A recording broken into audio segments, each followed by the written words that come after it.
বেথলহেমের এক গোশালায় মাতা মেরির গর্ভে জন্ম নিয়েছিলেন খ্রিস্ট ধর্মের প্রবর্তক যীশু খ্রিস্ট। সারা বিশ্বের খ্রিস্ট ধর্মের বিশ্বাসীরা মহাসমারোহে পালন করেন সেই যীশু খ্রিস্টের জন্মতিথি শুভ বড়দিন। এই উৎসবকে সামনে রেখে পাবনায় খ্রিস্টান সম্প্রদায়ের মধ্যে বিরাজ করছে উৎসবের আমেজ। খ্রিস্টান সম্প্রদায়ের বাড়িগুলো এখন উৎসব মুখর। উপাসনালয় সহ বাড়ি আলোকসজ্জা, ক্রিসমাস ট্রি সাজানো সহ নানা প্রস্তুতিতে ব্যস্ত সময় পার করছেন খ্রিস্টান সম্প্রদায়ের মানুষ। আমাদের খ্রিস্ট ধর্মমতে আমরা বিশ্বাস করে থাকি যে আমাদের প্রভু যীশু খ্রিস্ট যিনি গোশাল ঘরে জন্মগ্রহণ করেছেন, তাহলে তার এই প্রতিকৃতি স্বরূপ আমরা এই গোশাল ঘর তৈরি করছি।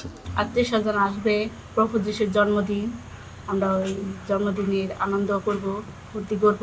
স্বজনদের সাথে বড়দিনের আনন্দ ভাগাভাগি করতে দেশের বিভিন্ন স্থান থেকে ইতিমধ্যেই গ্রামের বাড়িতে এসেছে আত্মীয় স্বজনরা। বড়দিন উপলক্ষে যিশুর আগমন বার্তা সবাইকে জানান দিতে চলছে নগর কীর্তন। অতিথিদের আপ্যায়নে ব্যস্ত সময় পার করছে বাড়ির গৃহিণীরা। শিশুদের মধ্যেও আনন্দের কমতি নেই এই উৎসবকে ঘিরে। বড়দিনে সবাই ঢাকা থেকে আসবে, আমরা সবাই একসাথে আনন্দ উৎসব করব, পিঠা বানাবো, কেক কাটবো, মিশায় যাব, নতুন নতুন জামা কাপড় পরে সবাই একসাথে মিশায় যাব, মিশা থেকে আসবো, আনন্দ উৎসব করব। ঘুম থেকে উঠে ফ্রেশ হয়ে নিজেকে ভালোভাবে তৈরি করব, সাজবো, নতুন ড্রেস পরে গির্জায় আসবো, প্রার্থনা করব, তারপর বাইরে এসে কেক কাটা হবে, কীর্তন করা হবে, নাচ গান করা হবে। যীশু খ্রিস্টের দেখানো আলো ও কল্যাণের পথে মানুষ সুখে শান্তিতে বড়দিন উদযাপন করবে এবং জগতের শান্তি ন্যায় প্রতিষ্ঠা করবে, এমনটাই আশা এই ধর্মযাজকের। এবছর আমরা প্রার্থনা করি বাংলাদেশের যে অস্থিরতা তা যেন দূর হয়, প্রত্যেকটা মানুষ যেন সুখে শান্তিতে প্রভু যীশু খ্রিস্টের দেওয়া সেই আনন্দ এবং শান্তিতে বসবাস করতে পারে। সুষ্ঠু ও শান্তিপূর্ণভাবে বড়দিন উদযাপনে জেলা পুলিশের পক্ষ থেকে সার্বিক নিরাপত্তা ব্যবস্থা গ্রহণ করা হয়েছে বলে জানান পুলিশ সুপার।